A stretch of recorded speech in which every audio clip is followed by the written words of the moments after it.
Welcome in, everybody. This is Big 12 Football and Beyond on the Landry Football Podcast Network, kind of breaking down these games for you from this past week in the Big 12. And it is, we've said, it's a competitive looking conference and maybe a little muddled, but looks like Oklahoma State at this point, with that impressive win and the way they've played the past few weeks, look like the team to beat in the Big 12. A lot of football left. I still think most teams are still in it. Anybody with one loss in the league is still in it.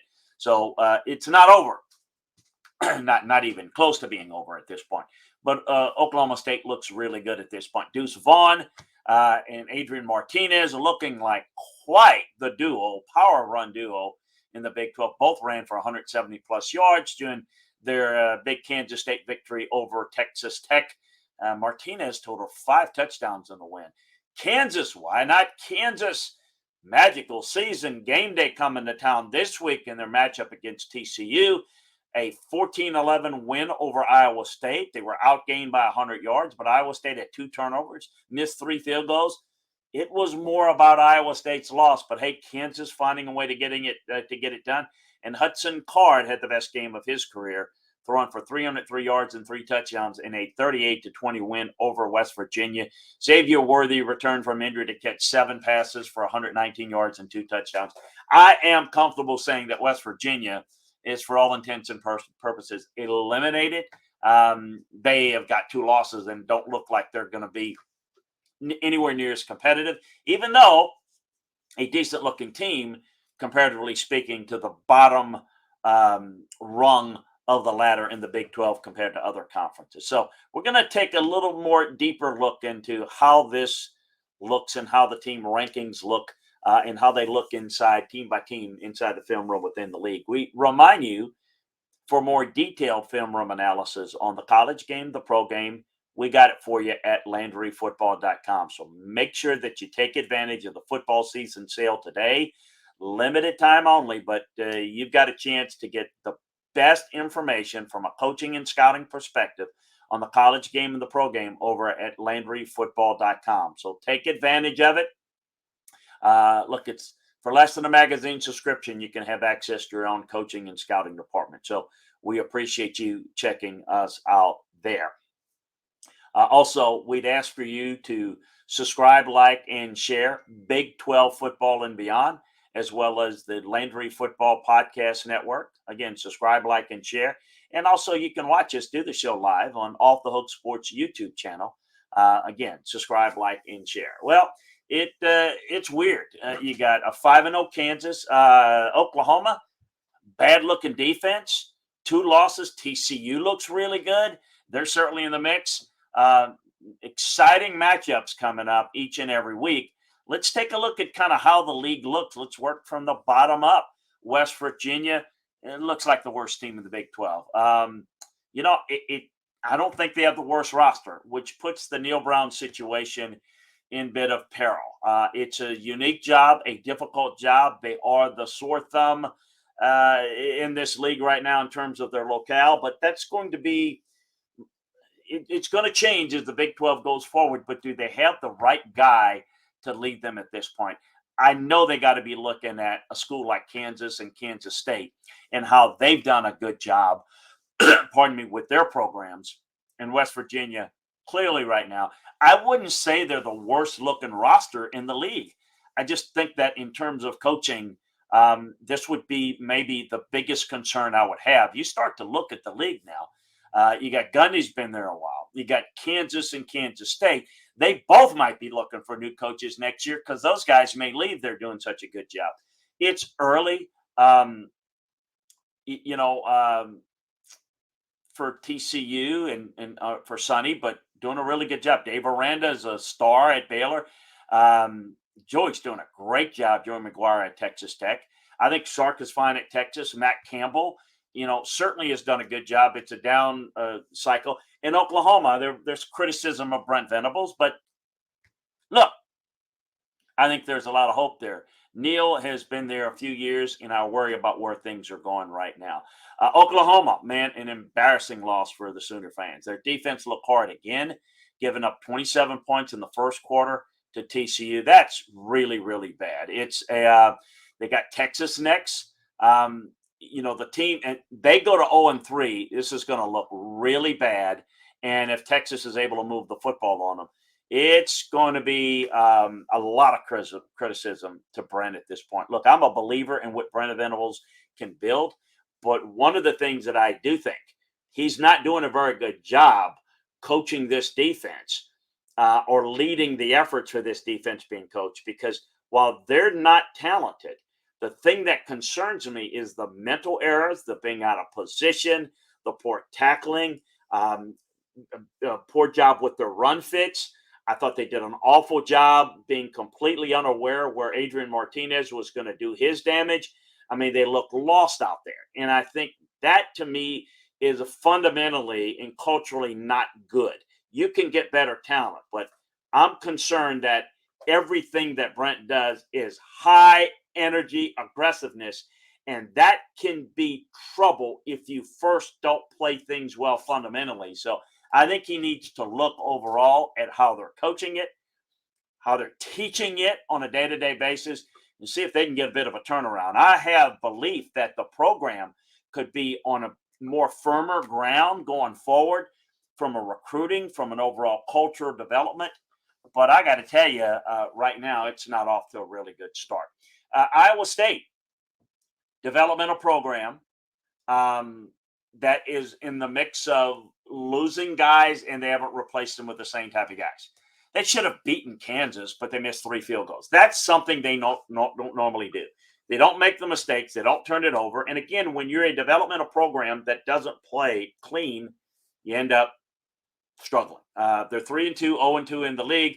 They're not a contender to threaten in the league at any stretch. And look, they've got to get better. Kansas State's coming to town, and it's going to be tougher and tougher to work your way down. Texas, we mentioned the Red River rivalry this weekend, and it's a name game, and it's two teams that are headed out of the league soon, and it's the premier matchup within the league in terms of history and national focus, but certainly not this year. Neither one of these teams are going anywhere this year. Texas is their best win is their close loss to Alabama. They're 3-2. They killed a West Virginia team big time. Hudson Card looked good. Xavier Worthy looked good, as I mentioned. So we'll see. Quinn Ewers, they're waiting for him to come back. I think there's at least some encouragement of signs of what's coming up, at least for this Texas program. But they need to see that Texas Tech loss was a very disappointing one for them. Speaking of the Red Raiders, they had a chance to take the lead in the fourth quarter against Kansas State, but they missed a field goal combined with inability to stop Adrian Martinez from going off, who's been doing that regularly now. Incredibly is a difficult road test coming up in Stillwater against an Oklahoma State team that might have the best chance, certainly the best look of a team that could at least be considered potentially for the national playoffs. They're unbeaten at this point. We'll get into more of them later. Baylor, tough loss at home to Oklahoma State. I thought the Baylor Bears had a really good shot for the Big 12. Having Oklahoma State being the flag bearer this year might be the ticket, but they're not the same team. This is a good Baylor team. They're not as good as last year's team. A lot of things came together last year.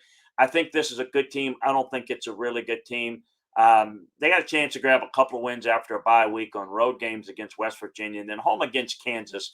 And I think we're going to start to see what Kansas is made of, and I think come back to the pack a little bit. But be that as it may, this Baylor team not quite as elite. TCU's really good. They thrashed Oklahoma. They put up 670 yards of total offense, 370 passing yards, 361 rushing yards. I think that's about 668. Look, they look to start 5-0. It's a must-watch game in Lawrence this week against Kansas. You're 4-0, 1-0 in the league versus a 5-0 Kansas, 2-0 in the league. Kansas State is good. They're physical, and they showed this weekend by knocking off Texas Tech, coming off an impressive win against Texas. The Red Raiders had no answer for Adrian Martinez, who rushed for 171 yards and 3 touchdowns on 12 carries. The Wildcats are off to a hot start. and will be in the running for a Big Ten crown, perhaps, if they can continue to play like this.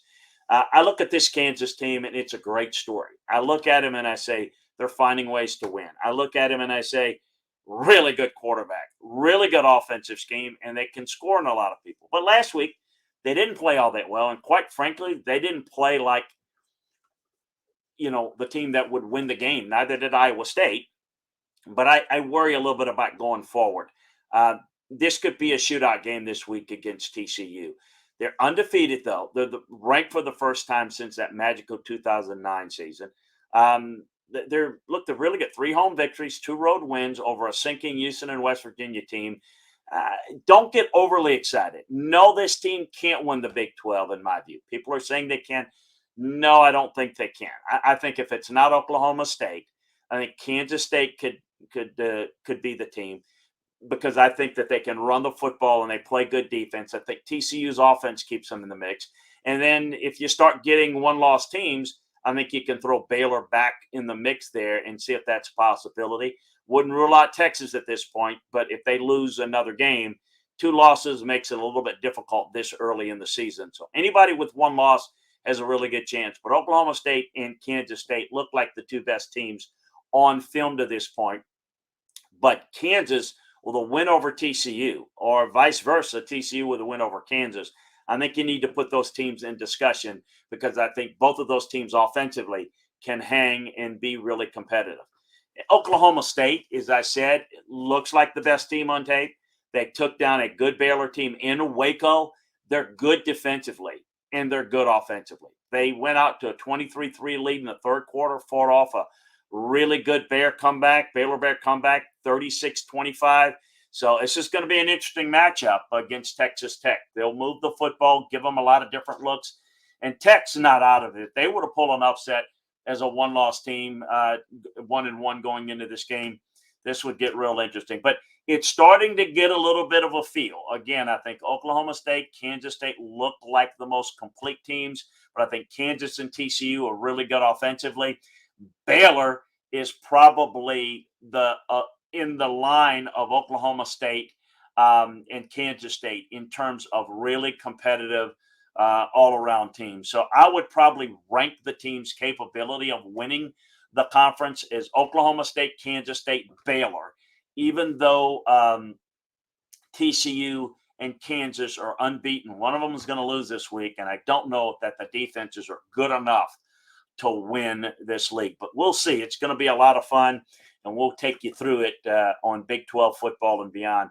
Want to remind you again to check out our football season sale at LandryFootball.com, where you can get all the detailed film room information on the world of college football, the NFL, the film breakdowns, the game previews, the game reviews. We got it all for you at LandryFootball.com.